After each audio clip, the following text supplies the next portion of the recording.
At ayan mga mare, igisa nating mabuti yung ating sahog. Kulang nga pala ako ng sahog dyan dahil wala na pala akong kamatis.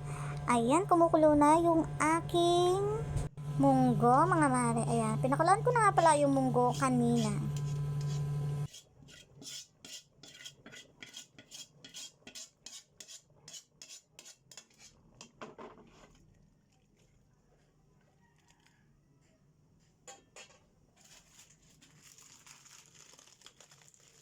At ayan, syempre ilagay na natin yung ating chicharon. Ayan, shout out kila Ate Joy. Ang sarap ng chicharon, bagong bago. At ayan, syempre may mapipili na yung anak kong si Bornok. Mahilig pa naman sa sahog yun. At ayan, tuto na yung ating munggo. Magmunggo tayo mga mare, kahit hindi Friday, pwede naman tayong magmunggo basta gusto nyo. At ayan mga mare, nakaluto na nga pala tayo. Maraming nga pala salamat sa mga sumusuporta sa aking mga video.